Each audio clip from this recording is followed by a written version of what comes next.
Live from downtown Detroit, home of WDIV and Click on Detroit, Local 4 News at 5 starts now.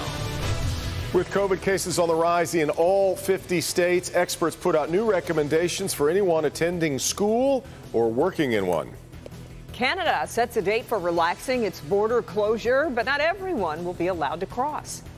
Detroit Fire says he could have been killed. A medic called to help a woman viciously attacked by that woman's son.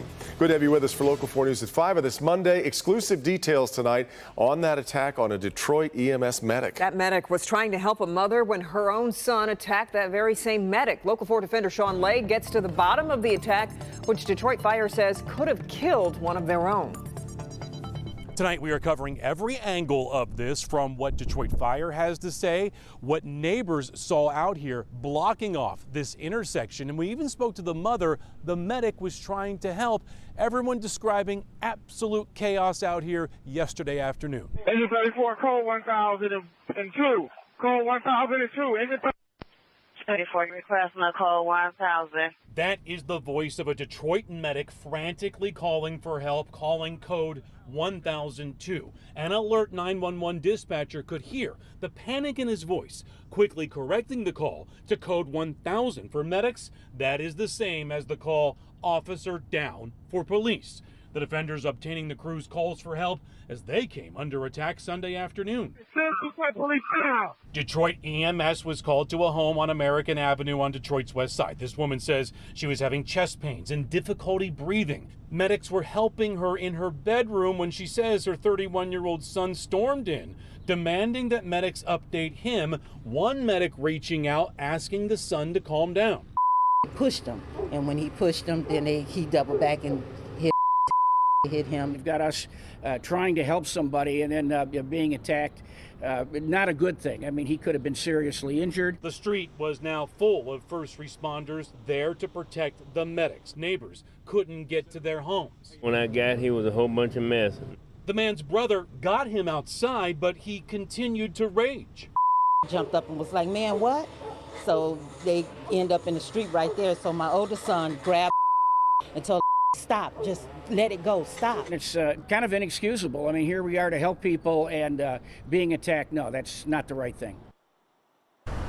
Detroit police telling us tonight that the man would not calm down, would not follow orders. They used a taser on him right there in the street to get things under control and the entire ordeal. So the son and the mom had to be taken by medics to the hospital to be checked out. We're told the medic that was punched in his head over and over again also treated and released, but he's off duty tonight while he recovers. His partner also taking himself out of service, both so disturbed by this attack. We're live tonight. Sean Lay, Local 4. Yeah, okay. Sean, thanks. Well, people stuck on either side of the U.S.-Canada border during the pandemic can now start planning their long-awaited reunions. August 9th is the date. There will be some important rules in place, as you might expect. Jason Colthorpe in the newsroom with more of what you need to know about crossing either way. Jason. Yeah, and Devin, people who are fully vaccinated will not have to quarantine for 2 weeks either. That's one of the big things. Adults will have to show proof they have gotten one of the vaccines at least 2 weeks before arriving. Children under 12 not yet vaccinated will be exempt from having to quarantine once they get there.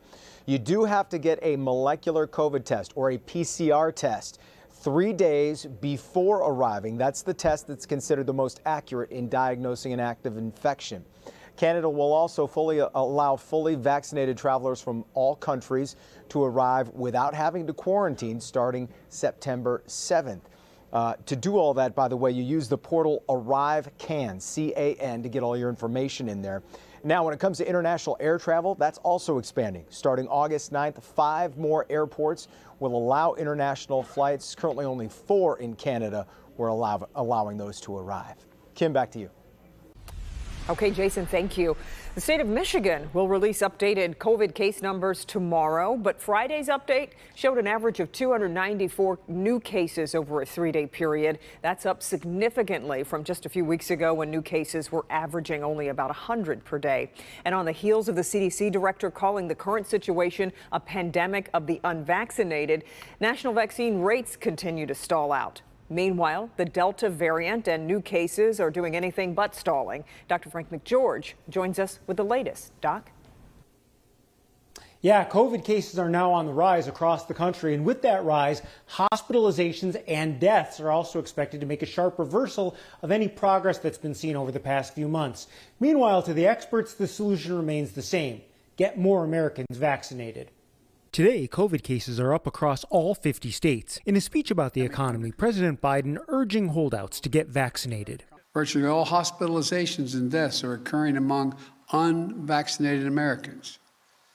These tragedies are avoidable. With the highly contagious Delta variant driving the rise in cases, hospitalizations, and deaths, Los Angeles County is once again requiring masks indoors, and the American Academy of Pediatrics is recommending all students and staff nationwide wear masks in school, whether or not they're vaccinated. High-profile cases of breakthrough infections among the fully vaccinated are drawing attention, like 5 Texas Democrats who traveled to D.C. to stall their state's controversial voting rights legislation. The good news is these vaccines are incredibly effective in preventing severe disease, probably close to 100%. That's still true. The U.S. vaccination rate has dropped by more than 35% over the past week. After a sharp exchange with Facebook, President Biden still insisting the social media giant needs to weed out dangerous misinformation about vaccines. Now, Facebook took exception to President Biden's wording that the platform was killing people. The president further saying it's the rapidly spreading misinformation that's killing people, and Facebook needs to do something about it. Back to you. Yeah, okay. Dr. McGeorge, thank you. And stocks fell today, fueled by concerns over potential new COVID restrictions. The Dow finished down nearly 800 points, with the NASDAQ and S&P 500 also taking hits. The heaviest losses were in travel and hospitality industries that would stand to lose the most if new restrictions are needed. A shocking crash in Sterling Heights where a car slams into a home happened this afternoon at 19 Mile in Freeport. The woman driving apparently hit an embankment, went airborne, and then crashed into the house. Unclear exactly what caused the crash, but the woman was taken to the hospital. It's expected she's going to be okay, and fortunately no injuries reported inside the home, but police continue their investigation. A grim discovery inside a motel room in Madison Heights as a woman is found shot to death. It happened at the Roadway Inn on Stevenson near a 14 Mile and I-75. As Victor Williams reports, someone is in police custody, but there are a lot of questions that remain. The investigation continues into what went down in room 208 that left a woman dead. In the meantime, police are now looking at her roommate as the potential murder suspect. I seen the coroner come and take the body away. Police are investigating an overnight murder of a 29-year-old woman that happened at the Roadway Inn on Stevenson Highway in Madison Heights. You worry about it. I mean, there's a lot of stuff that every day something seems to be happening around here. Larry Richards lives 6 doors down from where the grisly discovery was made. Originally, officers were called out at 5:23 a.m. for a noise disturbance. After no one came to the door at room 208, police made entry to check on whoever may be inside. That's when they found an African-American woman dead from an apparent gunshot wound to the chest. It's scary and sad, but you know, it's something that's got to be done because a woman lost her life. I feel sorry for the family and her and everything. Turns out this was a woman who lived at the hotel with a 20-year-old roommate. Their relationship at this point is still unclear. But after a brief search, officers found him hiding in the dumpster behind the gas station at 14 Mile in Stevenson, near the same handgun believed to be the murder weapon.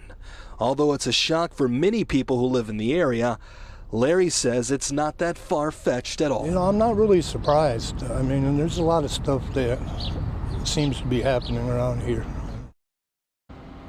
And we're still waiting to hear back from the Oakland County Prosecutor's Office on what charges are going to be filed. As far as the victim, right now her name is not being released. Victor Williams. Okay, Victor, thanks. City Council set for a big vote tomorrow morning. On the agenda is a vote on whether the city should start the process for reparations on the ballot in November. Let's bring in our Grant Herms. And Grant, for some, this vote has been a long time coming. Yeah, Detroit is no stranger to talk of reparations. Congressman John Conyers brought it up 30 years ago, and that never passed in Congress. And there are still symbols of racism in Detroit like this, the 8 Mile Wall, sometimes called Detroit's Berlin Wall, put up in the 30s, meant to separate black neighborhoods from white neighborhoods.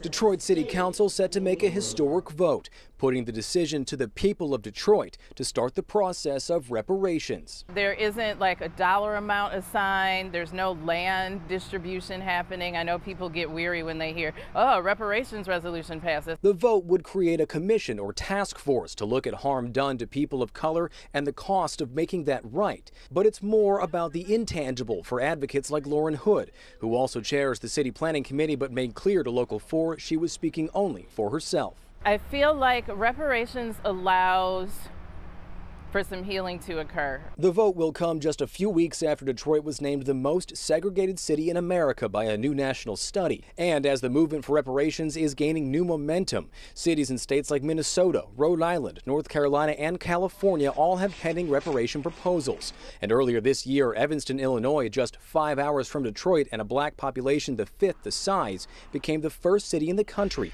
to approve a plan for reparations and start giving out money. On Monday, Detroit Mayor Mike Duggan saying any decision on reparations shouldn't be a local one. We don't want Detroiters paying reparations. That doesn't make any sense. This has to be dealt with on a state or national level. But advocates disagree, saying Detroit has the chance to become a national leader in bridging the racial divide. We have a tremendous opportunity right now to get it right, but we can't be afraid. Now, there are a lot of hurdles getting to reparations, and there is the big one, which in 2006, the state passed a law effectively banning the use of funds for reparations. In Detroit, Grant Herms, Local 4. We'll stay on it. All right, Grant, we've got more to come still ahead. It's the first in what is likely many. Yeah, a man has been sentenced for a felony in the January 6th attack on the U.S. Capitol. They'll have his punishment coming up ahead at 5:30. Here's Ben. Kim, eyes to the skies tonight, not for a thunderstorm threat, but that wildfire smoke's going to make for some pretty sunsets. Temperatures still on the warm side and getting hotter tomorrow. We'll look at that and the return of storms next. Okay, Ben, and next, a tragic weekend at one of the biggest concert festivals Michigan has seen in a long time. What we've learned about 3 of the people who died at Faster Horses over the weekend.